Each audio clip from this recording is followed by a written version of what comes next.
संघर्ष मैंने पिता से सीखा है, संस्कार मुझे मेरी माँ से मिले हैं। दुनिया ने मुझे कुछ नहीं दिया, सब कुछ मुझे मेरे परिवार से मिला है।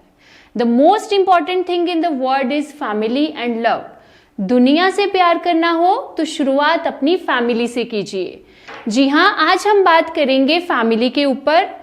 हर खुशी में, गमी में जो प्यार एंड सपोर्ट हमें अपनी फैमिली से मिलता है वो हमें कहीं नहीं मिलता। बट कुछ लोग आज के टाइम में ये क्यों सोचने लगे हैं कि हमें अकेले अकेले रहना है। कई बार कुछ बातों को लेकर फैमिली के मेंबर्स के बीच कुछ कहा सुनी और नोकझोंक हो जाती है, बट फैमिली तो आखिर फैमिली है। हर रिलेशन को बैलेंस करने के लिए अगर कुछ बातें हमेशा माइंड में रखी जाएं तो डिफिकल्टीज थोड़ी कम जरूर हो सकती हैं। सो अपनी सोच को हमें थोड़ा सा चेंज करना पड़ेगा। आफ्टर अ मैरिज एक लड़की के लिए नया घर, नए लोग, नया लाइफस्टाइल और सबसे बड़ी बात सोच में डिफरेंस। सो इस सोच के डिफरेंस को कैसे दूर किया जाए। अभी एक लड़की अपने इन लॉज में जाती है तो ये सबसे पहले बात आती है घर के बड़ों के ऊपर। उनके घर एक नया सदस्य आया है, उन्हें उसको कैसे फील करवाना है, उसको कैसे अंडरस्टैंड करना है। तो हर एक चीज के लिए टाइम तो लगेगा। सो उसको धीरे धीरे धीरे अंडरस्टैंड करवाएं हर एक सिस्टम अपने घर का, और उसकी भी बातें सुनिएगा और इससे सारे काम इजी हो जाएंगे। फैमिली में जो रिश्ते हैं वो मिठास भरे रहेंगे। एक लड़की के पेरेंट्स को भी उसको समझाना चाहिए कि अगर उसने दूसरे घर में जाना है तो हर एक चीज को एडजस्ट होने में टाइम लगेगा। अगर जाते ये बोल दो कि नहीं मेरे घर में वहां तो ऐसा सिस्टम नहीं था तो मैं ऐसे यहाँ पे कैसे क्यों करूं, ये क्यों करूं, वो क्यों करूं, तो नो, एक लड़की को भी समझना चाहिए कि उसके पेरेंट्स को भी ऐसे समझाना चाहिए कि सारे रिश्तों को समझने के लिए टाइम लगेगा। सो इसके लिए सबसे जरूरी है अंडरस्टैंडिंग। सो फैमिली में रहने के बहुत सारे फायदे हैं। अगर कोई पर्सन, स्पेशली अभी बात करते हैं लेडीज की, अगर कोई वर्किंग विमेन है, फैमिली में रहती है, या फिर कोई लेडी अपना करियर बनाना चाहती है बाहर, तो उसको ये टेंशन लेने की जरूरत नहीं है कि मेरे बच्चों को कौन संभालेगा। तो अगर घर पे जो भी है, दादा दादी हैं, बुआ है, चाचू है, तो वो उनकी बच्चे की परवरिश या उसको प्यार ज्यादा देंगे compare to any other person. Family में हम क्वालिटी टाइम स्पेंड करते हैं। कभी भी कोई भी पर्सन जो फैमिली में रहते हैं ना, वो अकेलापन फील नहीं करते। वहां पे उनके सिबलिंग्स हैं, ग्रैंड पेरेंट्स हैं, ठीक है, बहुत सारे लोग हैं, हर एज के पर्सन होते हैं। कोई सोशल एक्टिविटीज में बहुत अच्छा है, कोई पढ़ाई में बहुत अच्छा है। सो वो पर्सन कोई भी वहां पे अकेला फील नहीं करता। अगर किसी को कोई प्रॉब्लम है तो वो उसे शेयर कर सकता है। तो घर पे ही बहुत प्रॉब्लम्स के जो सॉल्यूशन है आपको मिलेंगे, बाहर नहीं जाना पड़ेगा।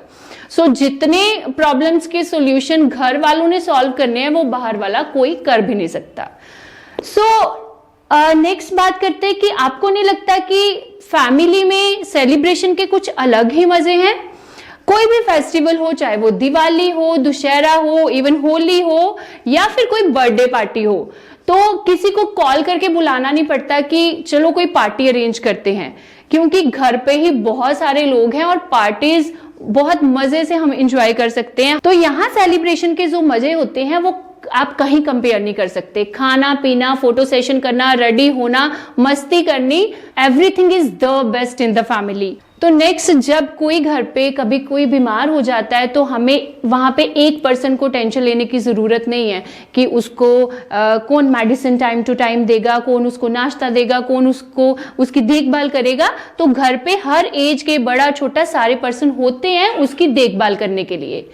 नेक्स्ट, आपको पता है जैसे कोरोना टाइम आया तो वर्क फ्रॉम होम था, बहुत सारे लोग डिप्रेशन में चले गए थे, मेंटली डिस्टर्ब्ड हो गए थे।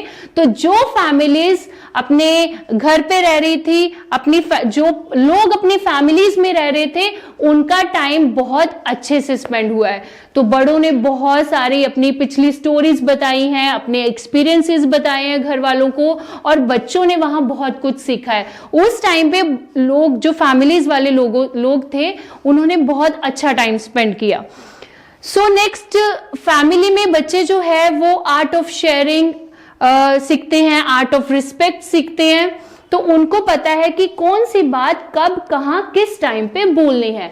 उनके जो वर्ड्स हैं वो बहुत अच्छे होंगे, जो फैमिलीज में रहने वाले लोग हैं, क्योंकि हर टाइम पे घर पे बच्चों को कुछ ना कुछ सिखाया जाता है, ठीक है। हर टाइम पे उसको टोका जाता है कि ये गलती नहीं करनी, ऐसे नहीं बोलना। तो यहाँ पे भी बच्चे ऐसी चीजें बहुत सीखते हैं, मॉरल वैल्यूज बहुत सीखते हैं।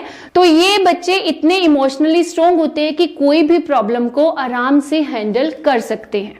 तो आपने कभी नोटिस किया होगा कि अगर हम कभी बाहर हैं, लेट नाइट घर पे पहुंच रहे हैं, तो जो घर पे रहने वाले लोग हैं, स्पेशली जो बुजुर्ग हैं हमारे, वो हमें 24 घंटे ब्लेसिंग्स देते हैं। उनको वेट रहता है कि वो पर्सन अभी तक घर पे नहीं आया। तो हमें ये जो ब्लेसिंग्स है ये घर वाले पर्सन से ही मिलती है, फैमिली से ही मिलती है। तो हमें ये नहीं बोलना कि हमें अकेले रहना है, हमें फैमिलीज में ही रहना है, फैमिलीज का प्यार लेना है, उनकी ब्लेसिंग्स लेनी है, और ये किसी किसी को मिलती है। सो अगर हम अपनी ईगो और दूसरों को नीचे दिखाने का जो एटीट्यूड है वो अगर कम कर दे या उसको पीछे कर दे, तो लाइफ बहुत ही खूबसूरत हो सकती है। घर पे बहुत सारी बातें हो जाती है, लड़ाई झगड़े हो जाते हैं, बट अपनी बात हमेशा क्लियर और अच्छे वर्ड्स में सामने रखिएगा, ताकि कुछ अच्छे वर्ड्स, अभी क्वालिटी ऑफ वर्ड्स रखेंगे तो बात इफेक्टिव भी होगी और दूसरे वाला उसको अच्छे से अंडरस्टैंड करेगा। और फैमिली में रहने के लिए एक ये भी पॉइंट है कि कभी भी मदर और सन के रिलेशन के बीच में मत पड़िएगा, उन्हें इंटरप्ट मत करिएगा। जैसे उनका रिलेशन चल रहा है उसको वैसे ही रहने दें। सेम ऐसे आता है कि हस्बैंड वाइफ के रिलेशन में भी घर वालों को टोका टोकी नहीं करनी चाहिए। अगर वो कुछ बात कर रहे हैं तो उनको वहां पे मत टोकें, उनको अपनी बात करने दीजिए। आप अपनी बात तो बाद में आप आराम से उनको समझा सकते हैं। घर पर कोई बात हो जाए तो ये मत सोचिएगा कि वो मेरे बारे में क्या सोच रहा है, वो मेरे बारे में क्या बोलेगा। तो ओवर थिंकिंग नहीं करनी, जो बात किसी ने बोली ही नहीं है उसको सुनना बंद कीजिए, तो रिलेशन और इजी हो जाएंगे, हमारे घर के मेंबर्स में फिर और प्यार बढ़ेगा।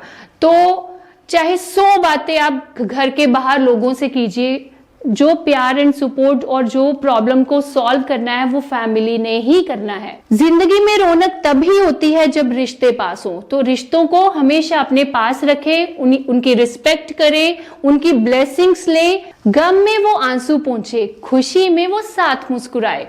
परिवार ही तो है ये जो हर मोड़ पे आपका साथ निभाए। अगर आपको ये वीडियो अच्छी लगी तो लाइक करें, कमेंट करें, शेयर करें और हमारे चैनल को सब्सक्राइब करना मत भूलिएगा। धन्यवाद।